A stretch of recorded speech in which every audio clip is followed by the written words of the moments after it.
10 classic literature recommendations from all different genres. Let's get into it. One of my favorite books of all time, Frankenstein. I will say, as a personal warning completely, I found the beginning of the story a little bit slow and boring. You can kind of make it through that beginning part that's a little boring in my opinion. I think it's well worth it, and I actually always thought Frankenstein was the name of the monster and not the name of the scientist, so that was interesting to me, and I think there's such a Hollywoodized version of Frankenstein. It paints him as, you know, a scary monster, which is very fitting with the themes of the book. It talks about man's relationship to science and nature and what happens when we play God, and, you know, of course, a huge question of the book is who really is the monster? Is it the scientist Frankenstein or this monster that he creates? He's very outcast from society, and it talks a lot about how we treat outsiders, and I'm like getting emotional just thinking about it. It's heart-wrenching. So beautifully written, and I can't believe Mary Shelley wrote this, I think when she was 19. I mean, think about what I was doing when I was 19, and like, wow. I saved so many different quotes from this book. Once I read Frankenstein, I knew I was solidified in the classic genre. I was like, oh, I love this. I think you could write so many different philosophical reflections just off this one book. We'll go on about this one forever, so read it. Because you knew it was going to be on here. 1984 by George Orwell. One of my favorite writers of all time. This book is very haunting, very chilling. It's dystopian, although how dystopian is it really is the question. I'm going to cheat a little bit in this video, and if I mention a really good writer, I'm also going to mention other books by them. But Animal Farm, this whole collection, I think it's from the Paper Mill Press, this whole like collection of gorgeous books. I haven't read this one yet, but Down and Out in Paris and London. I also saw this one in Edinburgh.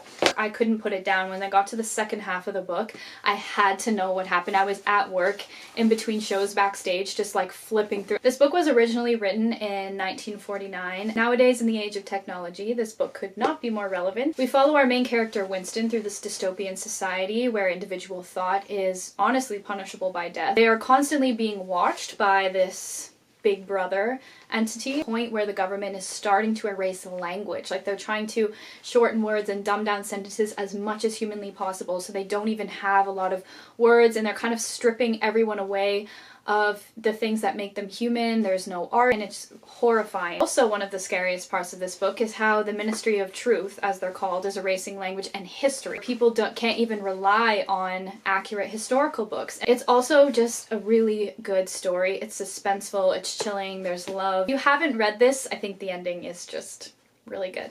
I don't see this one on a lot of people's lists, but it will always hold a special place in my heart because it's what got me into classics in the first place, and it is The Strange Case of Dr. Jekyll and Mr. Hyde. It is one thing to mortify curiosity, another to conquer it. This is what really got me into Gothic Victorian classics, and that is my favorite genre. I think a lot of us know the plot of this story, so I don't think I'm necessarily spoiling it, but I will put a timestamp here if you don't want to hear it and you've never heard of this story and you want it to be shocking, but I already knew the plot of this. It is about a scientist who begins experimenting where he can turn into Mr. Hyde and commit crimes and murders and basically just be the grossest, worst parts of humanity, bottom of the barrel, and then he can transform back into Dr. Jekyll, which is the good parts of himself. And so it kind of brings into question, like, if we truly separate the good and the evil, what are the consequences of that? Is evil stronger than good? When you return to the good parts of you, how do you live with the guilty conscience of what the bad parts of you did, which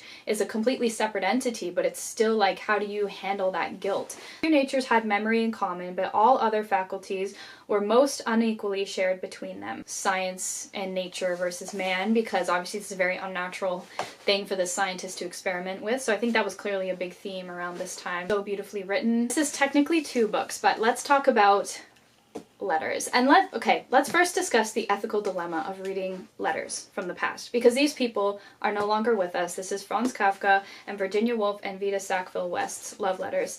And it's so invasive and it's so ethically wrong, but it is so beautiful and I can't get enough of it. And yes, I feel terrible because these people had no intention of me, this random girl in 2024, reading their letters. I'm so enthralled by a lot of like love from this era because we didn't have phones and we didn't have this constant connection to each other. Hearing people wait on each other's letters and how painful that was in that time, to wait for a letter to come through, not just a text message, and to have instant access to people without overly communicating, we were able to appreciate each other, because now I think sometimes when we're in constant contact with one another, we lose that what's the word I'm trying to think of? We lose that excitement to actually talk to the person we love because we talk to them all the time. This is a collection of letters that Kafka wrote to Milena, so begins as a business correspondence but soon develops into a passionate but doomed love affair. Kafka's Czech translator Milena was a gifted and charismatic 23-year-old who was uniquely able to recognize Kafka's complex genius, his even more complex character.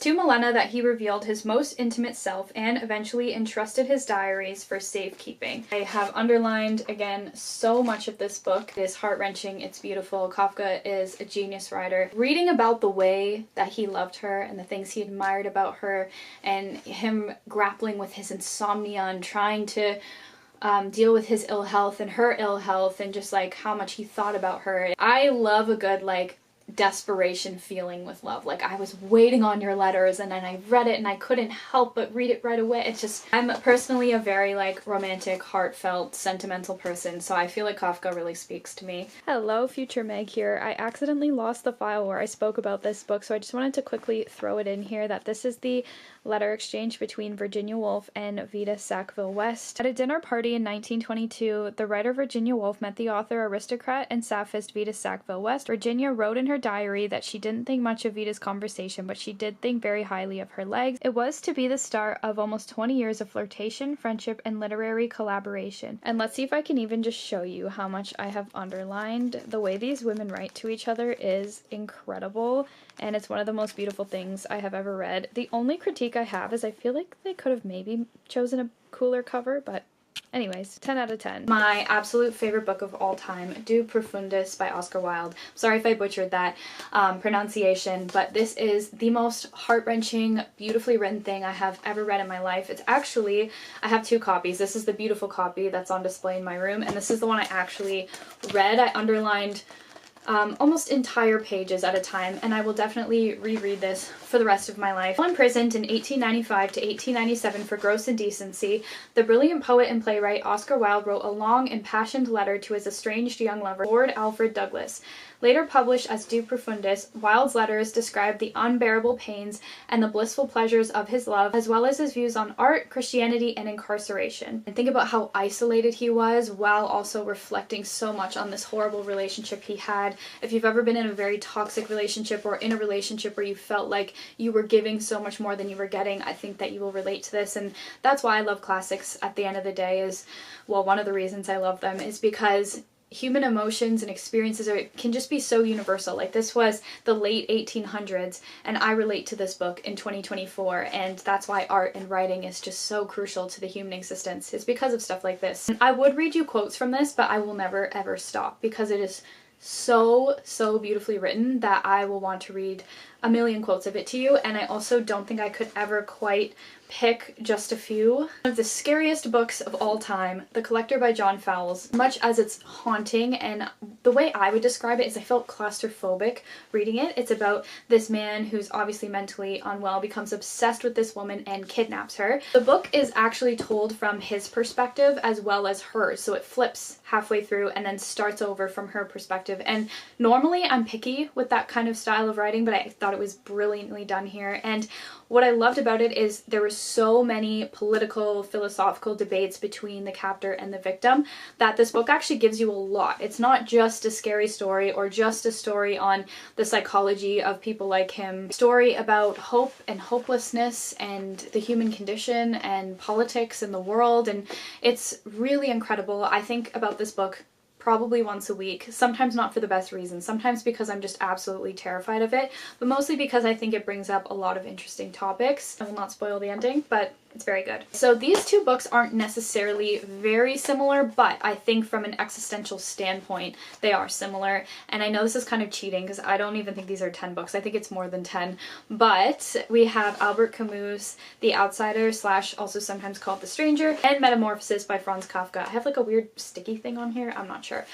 Like I said, Kafka is one of my favorite writers. This book is really interesting because a huge crime takes place and our main protagonist, who appears quite emotionless, I would would say he's very different from the average person. Basically ends up in this whole crime, and he goes to court, and he will just not lie. And in ways that I feel as humans we might lie to make ourselves sound a little better, especially in an extreme court situation. He just refuses to do it. He refuses to lie and be anything other than exactly who he is.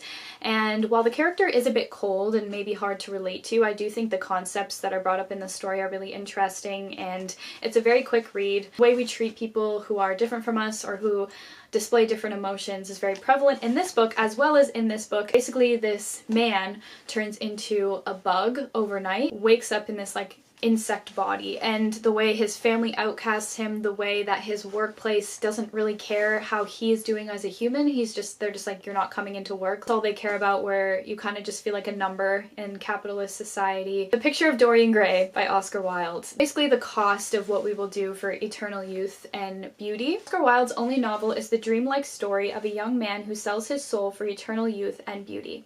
In his celebrated work, Wilde forged a devastating portrait of the effects of evil and debauchery on a young I don't know how to say that word, in late 19th century England. Combining elements of Gothic horror and decadent French fiction, the book centers on a striking premise. As Dorian Gray sinks into a life of crime and gross sensuality, his body retains perfect youth and vigor, while his recently painted portrait grows day by day into a hideous record of evil, which he must keep hidden from the world.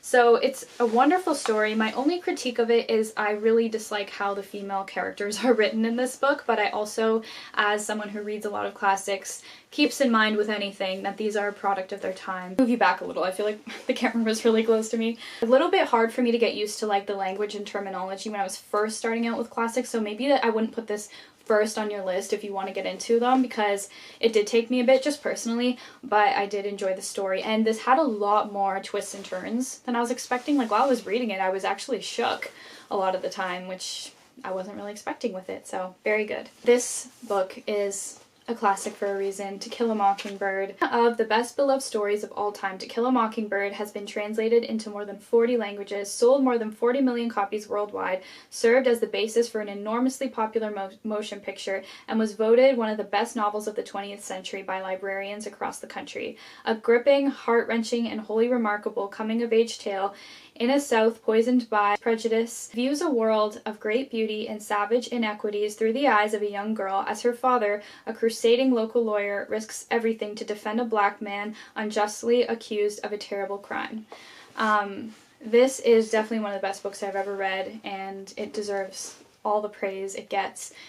And I can't even go into it too much. Just please, please, please read it. It's heavy, but it's beautiful, and it's so necessary. That's what I will say. This book is necessary. Last on my list, if you want to get into spirituality, I highly recommend Alan Watts. Now, I'm going to make it very clear that Alan Watts was the white Westerner man that translated Eastern philosophies, concepts, religions into digestible Western terms. So I am not crediting him for the ideas themselves. He's really just good at translating it into a way that we would understand, because I think if a lot of us went to read religious texts, we would have no idea what was going on. So Alan Watts is, I think, a great place to start if you want to get into spirituality. He changed the course of my life. Once I started reading his work, I've never felt so connected to the world, the universe, everything around me.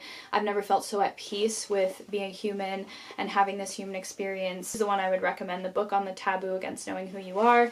I've recommended it to a lot of people. It's falling apart because I've read it quite a few times. But growing up, we learn to view ourselves as distinct and separate from the universe around us. But this sense of alienation from other people, places, and things is dangerous. It makes us naturally skeptical of that which is not us, and drives our need to violently subjugate the natural world to our wishes. Over the course of his 40-year career, Alan W. Watts cemented a reputation as an interpreter of Eastern philosophy, introducing and explaining the wisdom of these ancient teachings to readers throughout the Western world. Well, this will turn your world upside down. I'm currently listening to this podcast. I'll link it down below, and it basically compares the lives of Dostoevsky to Friedrich Nietzsche. Nietzsche?